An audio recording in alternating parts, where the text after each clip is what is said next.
ये उत्साह, ये जोश बता रहा है कि अब की बार बिहार से बीजेपी बाहर।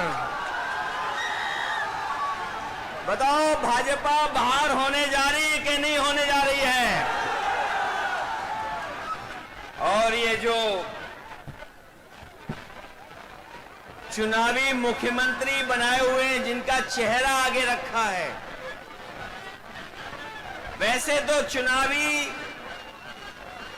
दूल्हा हैं जो, वो भी जानते हैं कि अब उनके गले में माला नहीं पड़ने वाली है। इसीलिए आपने देखा होगा कि वो न जाने कहां किस किस के गले में माला डाल रहे हैं, क्योंकि उन्हें भी पता है कि मुख्यमंत्री बनने नहीं जा रहे हैं। ये भारतीय जनता पार्टी ये इस्तेमाली पार्टी है, ये लोगों को इस्तेमाल करती है। इस्तेमाल करने के बाद उनको बर्बाद करने का काम करती है। इसलिए ये चुनाव जो बिहार का होने जा रहा है, ये नौकरी बनाम भाजपा का चुनाव है। एक तरफ तो वो लोग जो मजदूरी की टोकरी सर पर लेके घूम रहे हैं, और दूसरी तरफ तेजस्वी सम्मान वाली नौकरी देकर के हमारे नौजवानों का सम्मान बढ़ाना चाहते हैं। ये भविष्य का चुनाव है, बिहार के भविष्य का, ये भविष्य बनाने का चुनाव है। इस बार जो जन समर्थन दिखाई दे रहा है, इस बार बिहार से भाजपा की विदाई तय होने जा रही है। जो लोग उत्सव मना रहे हैं जीएसटी का, आपने सुना होगा इधर जीएसटी का उत्सव मना रहे हैं, लेकिन कोई बताए कि आखिरकार जीएसटी बढ़ाया किसने था, महंगाई बढ़ाई किसने थी? जो लोग पलायन की बात कर रहे हैं, बताओ आज पलायन बिहार में क्यों है? ये बीजेपी की वजह से है। और बीजेपी के सहयोगी समझ लें इस बार कि बिहार की जनता इस बार भारतीय जनता पार्टी का पलायन कराने जा रही है। और जब बीजेपी का पलायन होगा, तब तेजस्वी भी यहां पर नौकरी देने जा रहे हैं, रोजगार देने जा रहे हैं। हम आपको ये भी भरोसा दिलाने आए हैं कि हम लोग अपने अनुभव का, हम लोगों ने जो काम करके दिखाया है, उसका लाभ दिलाने का काम भी हम लोग तेजस्वी जी के साथ करेंगे। यूपी का चुनाव देखा होगा आपने, ये भारतीय जनता पार्टी के लोग यूपी के चुनाव में भी यही बातें कह रहे थे जो बिहार में कह रहे हैं। यूपी में भी लगातार सांप्रदायिक ताकतों को और सांप्रदायिकता को बढ़ाने के लिए काम कर रहे थे। लेकिन हमें खुशी है कि उत्तर प्रदेश की जनता ने अवध में बीजेपी को हराने का काम किया है। और मुझे जो जन समर्थन दिखाई दे रहा है, इस बार मगध में भी हार होने जा रही है। अवध में हराया हमने, अवध में हराया यूपी ने, बिहार मगध में हराएगा बीजेपी को। जो लोग कहते हैं, जो लोग सपने दिखाते हैं, जो लोग हमें सपने दिखा रहे थे कि अमेरिका के राष्ट्रपति ट्रंप हमारे मित्र हैं, लेकिन मित्र हमारे लगातार पाबंदियां लगा रहे हैं हमारे आपके ऊपर। न केवल पाबंदियां लगा रहे हैं, बल्कि हमारे कारोबार को भी रोकने का काम कर रहे हैं। जो अमेरिका ताकतवर देश था, जिससे मित्रता का सहारा बनाते थे, लेकिन आज वो भी हमारे खिलाफ खड़ा है। केवल अमेरिका नहीं, बल्कि दुनिया के तमाम देश जो हमारे मित्र देश थे आज हमारे खिलाफ खड़े हैं। कोई हमारा सहयोग मदद करने नहीं आ रहा है। आज जो डीजल पेट्रोल महंगा है, बताओ उसका जिम्मेदार कौन है?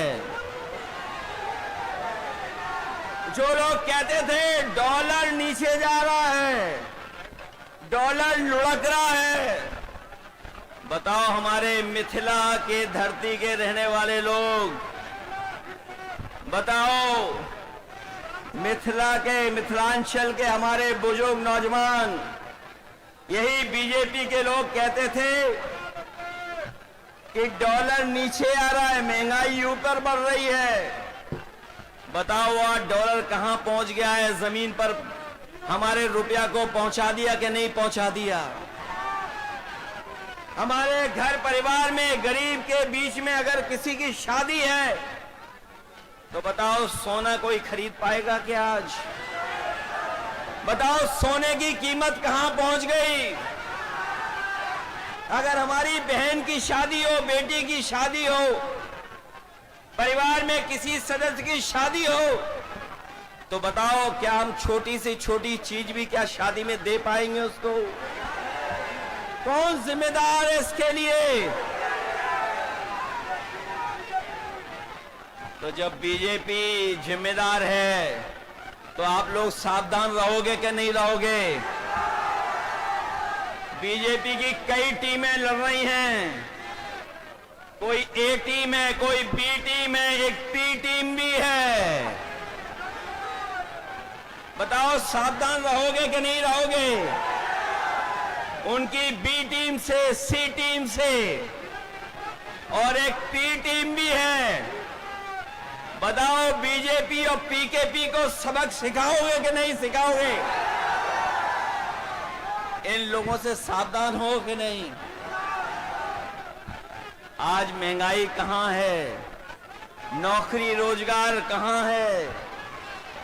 और जब चुनाव आया है तो बीजेपी के लोग कह रहे हैं जब 1 करोड़ नौकरी देंगे। बताओ बीजेपी की दिल्ली में है सरकार, 10 साल से सरकार है। 10 साल की सरकार में कितने नौजवानों को नौकरी रोजगार दिया है? और जो नौजवान हमारा मेहनत करके, परिश्रम करके, भाग दौड़ कर करके फौज की सम्मान की नौकरी पाता था, उस नौकरी को भी छीनने का काम अगर किसी ने किया है तो भारतीय जनता पार्टी के लोगों ने किया है। आज फौज में भी हमारी पक्की नौकरी नहीं है। ये जो अग्निवीर की व्यवस्था है, हम तेजस्वी जी जितने भी लोग हैं कभी ये स्वीकार नहीं कर सकते हैं कि आधी अधूरी फौज की नौकरी हो। हम आपको भरोसा दिलाते हैं, तेजस्वी जी ने जो प्रण लिया है वो हम आपको याद दिलाते हैं। पहले भी इन्होंने नौकरी दी और इस बार उन्होंने तय किया है कि हर परिवार के सदस्य को हम लोग नौकरी देने का काम करेंगे, उन्हें नौकरी दिलाने का काम करेंगे। न केवल नौकरी बल्कि हमारी माताएं बहनें जो हैं, जो गरीब हैं, परिवार जिनका चल नहीं पा रहा है, गरीबी का सबसे ज्यादा सामना, महंगाई का सबसे ज्यादा सामना हमारे घर परिवार की माताएं बहनों को सामना करना पड़ता है। इसलिए हमें खुशी है इस बात की कि तेजस्वी जी ने तय किया है कि महागठबंधन की सरकार बनेगी तो उनको हम लोग 2500 रुपया महीना देने का काम करेंगे। न केवल 2500 बल्कि हमारी जीविका के वाले लोग हैं जो दिन रात प्रयास मेहनत करते हैं, सरकारी योजनाओं को पहुंचाने का काम करते हैं, उनको भी लाभ देने का काम करेंगे और उनको 30,000 रुपया महीना दिलाने का काम करेंगे। यही नहीं, मुझे याद है उत्तर प्रदेश में हम लोगों ने बिजली के कारखाने लगाए थे और उसका परिणाम ये हुआ कि बिजली मिलने लगी, 24 घंटे भी बिजली मिलने लगी। यहां पर हमें बधाई देना चाहते हैं महागठबंधन को। उन्होंने तय किया है कि 200 यूनिट फ्री बिजली उपलब्ध कराने का काम करेंगे गरीब परिवारों को। और ये जो गैस सिलेंडर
बीजेपी का मुकाबला किया है।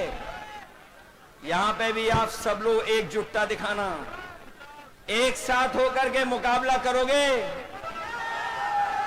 मुकाबला एक साथ करोगे मिलकर के। ये तो जोश उत्साह बता रहा है कि इस बार भारतीय जनता पार्टी का यहां से पलायन होने जा रहा है। बिहार का भविष्य बनाओगे आप लोग, रोजगार के लिए वोट देंगे, हर घर परिवार की नौकरी के लिए वोट देंगे, और 500 रुपए सिलेंडर कराने के लिए वोट देंगे कि नहीं देंगे, और झूठों को सबक सिखाओगे। ये बात तो जानते ही होंगे कि अब वो मुख्यमंत्री भी बनेंगे जो मुख्यमंत्री हैं। बताओ वो चुनावी दूल्हा है कि नहीं है? और वो चुनावी दूल्हा भी ये जानते हैं कि इस बार उन्हें माला कोई नहीं डालेगा, इसीलिए वो माला खुद ही डाल ले दूसरों को। ये बात तो समझ गए। और अगर नहीं समझे हो तो बताओ महाराष्ट्र में क्या हुआ। बताओ जिसको मुख्यमंत्री के नाम से चुनाव लड़े, लेकिन बीजेपी ने उनको मुख्यमंत्री नहीं बनाया, मध्य प्रदेश में भी नहीं बनाया, बिहार में भी नहीं बनाएंगे।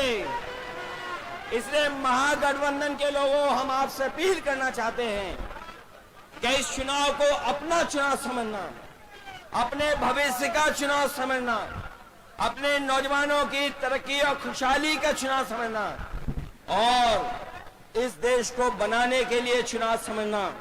क्योंकि बिहार का परिणाम ही दिल्ली की सरकार को हिला देगा, सरकार नहीं चलने वाली।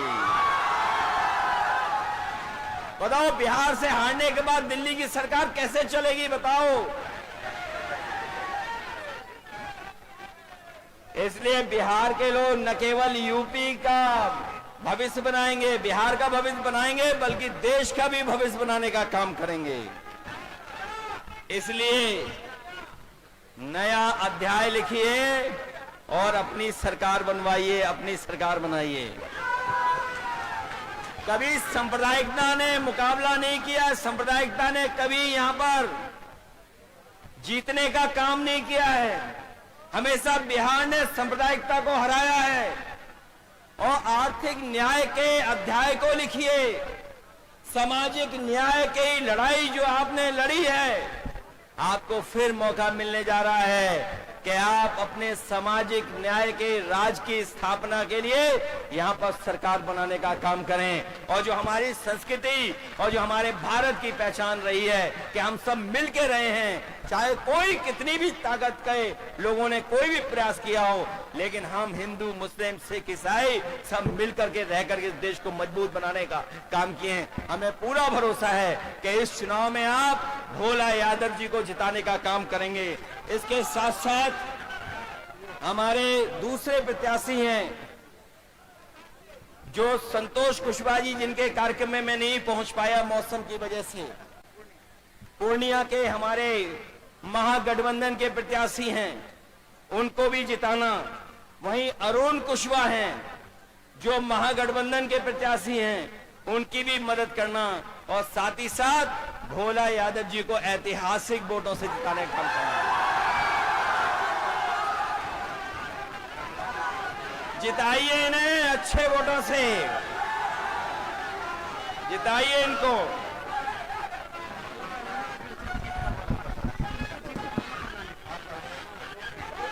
एक बार तालियां बजाकर स्वागत करिए आदरणीय अखिलेश यादव जी का, जोरदार स्वागत। उठाओ दोनों हाथ नौजवानों और भारत के भविष्य आदरणीय अखिलेश यादव जी का तालियां बजाकर स्वागत करें। महागठबंधन के सीनियर नेता, पीडीए के नायक आदरणीय अखिलेश यादव जी का स्वागत करिए तालियां बजा करके। बजाइए जोरदार ताली। अखिलेश यादव, तेजस्वी यादव, अखिलेश यादव, तेजस्वी यादव।